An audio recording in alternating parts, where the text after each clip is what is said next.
Hello tout le monde, j'espère que vous allez bien. Aujourd'hui, on se retrouve, comme marqué dans le titre, pour parler de détransition. Faites pas attention à mon gros spot qui est vraiment très proéminent.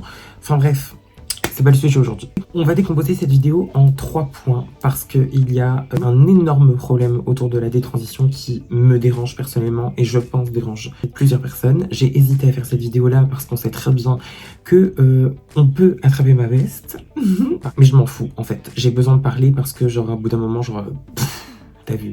Bon, on va commencer par décliner le truc en 3 parties comme je vous ai dit. On va parler de la détransition qui se fait. Alors, j'ai pas un problème avec les personnes qui détransitionnent à cause de la pression sociale que l'on ressent.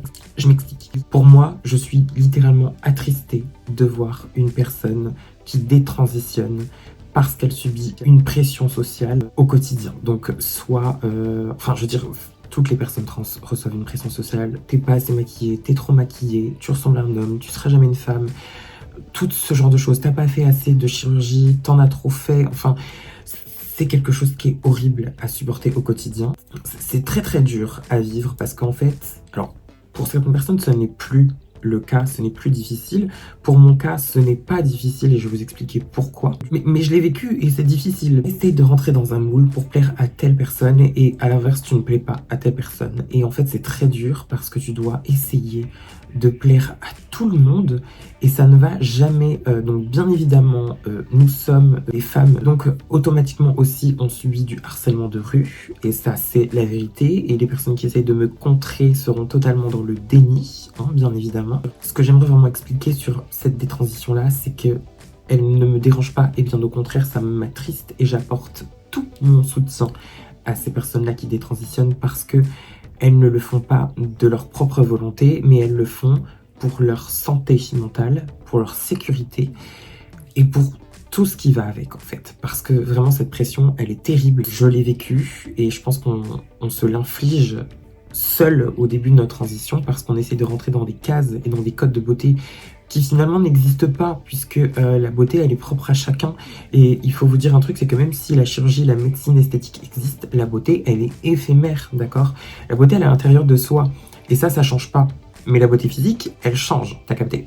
Ce qu'il faut comprendre, c'est qu'il faut vivre pour soi-même et essayer de se plaire à soi-même parce que c'est compliqué. Moi-même à l'heure d'aujourd'hui, même si j'ai fait de la médecine esthétique, de la chirurgie, j'arrive pas à me plaire tous les jours. Là, honnêtement, je me trouve jolie. Il y a des jours où je suis pas maquillée, où je me trouve très jolie. Mais voilà, c'est comme ça. Et je pense que tout le monde est dans le même cas.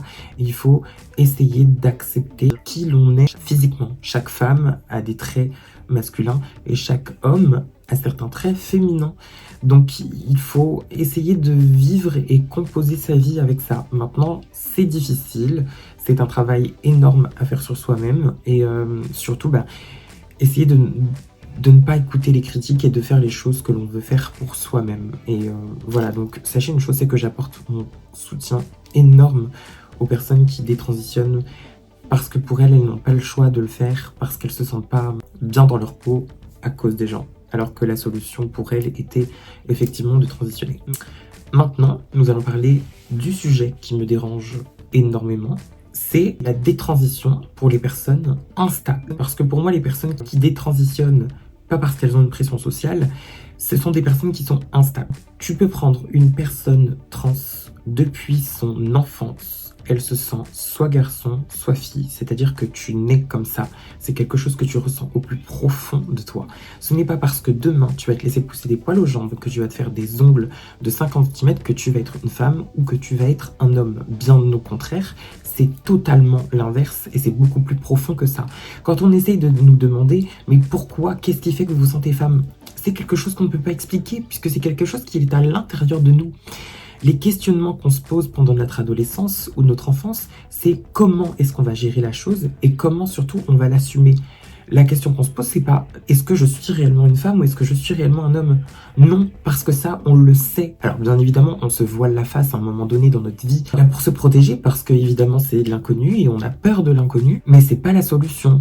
En fait, ce que j'essaie de vous faire comprendre, c'est que tu ne deviens pas une personne transgenre à tes 16 ans, à tes 17, 18, Bref, je veux dire, tu ne te réveilles pas un matin, t'es pas tombé du lit en te disant mince, et si j'étais une femme? Non. Et le problème avec ces personnes qui détransitionnent, enfin je veux dire, faudrait qu'elles se fassent suivre. Ces personnes-là, elles se réveillent un beau matin et se disent ouais, et si j'étais une femme? Je sais qu'autour de moi, il y a beaucoup de femmes qui se sont déjà posé la question. Bah, est-ce que j'aimais les femmes? Est-ce que ça m'attirait d'essayer quelque chose avec une femme? Ce qui est totalement normal en soi, parce que là, on parle de sexualité. On a envie de tester des expériences, tu vois ce que je veux dire? Mais être une personne trans n'est pas une expérience à tester, c'est quelque chose que l'on sait depuis toujours. Et ça, comme je vous ai dit, c'est le plus gros problème pour moi. C'est que ces personnes-là, ensuite, nous associent à elles, et pour moi, elles reflètent absolument pas du tout notre communauté. Et bien au contraire, je trouve que ça aggrave le cas de la communauté, parce que quand on a une émission qui passe à la télé sur la transidentité, on va prendre 4-5 cas au sein de l'émission qui vont parler d'une personne trans qui le vit plutôt bien, plutôt mal, et à la fin de cette émission, et vous remarquerez que ça arrive à 90% des cas, on va te coller une personne qui détransitionne parce que pour elle c'est une erreur.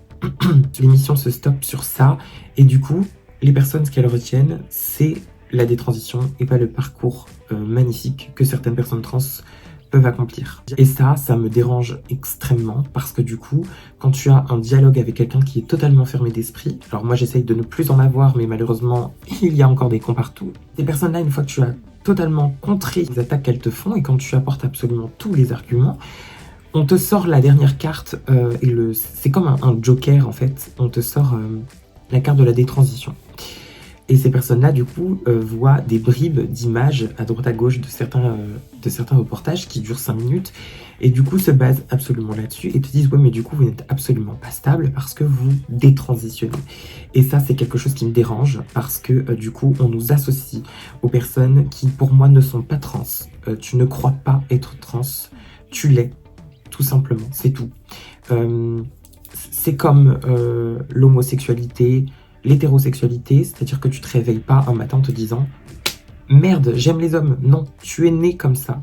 Si tu es hétéro, tu es né hétéro. Si tu es homo, tu es né homo, au même titre que quand tu es trans, tu es né trans. En fait, nous sommes nés dans le mauvais corps. Alors oui, au début de ta transition, tu peux faire un peu n'importe quoi et t'essayes d'être totalement dans l'extravagance, parce que par exemple, pour mon cas, j'ai vécu 18 ans dans la vie d'un garçon. Il faut absolument tout réapprendre. Une femme lambda, une femme cis, elle va avoir toute son enfance, toute son adolescence pour se construire en tant que femme, et pour se trouver un style, pour se trouver un genre, pour tout se trouver en fait. Et c'est ça qui est difficile en fait, c'est que avec seulement quelques images qu'il dépose dans un documentaire, on nous reproche ça. Et alors du coup, va aussi le fait qu'on nous reproche que c'est un effet de mode, parce qu'on nous voit énormément. Et ça, je suis absolument pas du tout d'accord avec vous. Dites-vous bien une chose, c'est qu'il y a plus de personnes trans visibles, parce que les réseaux sociaux montent en flèche de jour en jour. C'est-à-dire que ce n'est pas parce que nous sommes des personnes trans que nous devons nous terrer chez nous, que nous ne devons pas sortir, que nous ne devons pas nous exposer sur les réseaux sociaux, au même titre que tout le monde. À l'heure actuelle, en 2024, même ta grand-mère, même Ginette, elle est sur TikTok. C'est ça qu'il faut vous dire, c'est que tout le monde est sur les réseaux sociaux. Et que jamais, au grand jamais, je n'arrêterai les réseaux sociaux juste parce que certaines personnes ont décidé que c'était trop. Voilà, il faut bien vous dire un truc, c'est que par exemple sur TikTok, quand on nous dit on vous voit trop, c'est parce que nous sommes dans votre algorithme, parce que vous kiffez nous regarder, d'accord? Et ça, il faut aussi l'assumer. Généralement, quand tu donnes cet argument-là à quelqu'un, cette personne-là, elle fuit totalement parce qu'elle a honte de pouvoir aimer une personne trans. Peu importe que les gens soient d'accord ou non avec moi, je suis une femme, je suis née dans le corps d'un garçon, mais j'ai toujours été une femme depuis mon enfance. Je savais ce que je voulais, je savais qui j'étais. Il fallait juste le déclic pour que je puisse me lancer. Voilà ce qui est une personne trans, selon moi. Vous voyez, par exemple, prenez Caitlyn Jenner. Je cite cet exemple-là parce que c'est une personne qui est connue. Elle a transitionné très tard, par peur. Pas parce qu'elle ne savait pas qui elle était. Depuis qu'elle était jeune, elle enfilait les robes à la Chris, à la petite Caitlyn. Donc bon, tu vois ce que je veux dire? C'est un sujet qui est un peu tabou, j'ai pas envie de me faire taper sur les doigts non plus. J'ai envie d'exposer mon sentiment sur ça. Bref, j'espère que cette vidéo, elle vous aura plu. C'est une vidéo qui est assez rapide. Voilà, ça fait vraiment très longtemps que je voulais faire cette vidéo-là. Et je ressentais le besoin de le faire en fait, parce que je vois tout et n'importe quoi sur les réseaux sociaux. N'importe quoi, enfin bref. Bref. Du coup, je vous fais des gros bisous. N'hésitez pas à liker, partager la vidéo, vous abonner, surtout c'est très important. Je vous mets en barre d'infos mes autres réseaux sociaux et je vous dis à très bientôt pour une prochaine.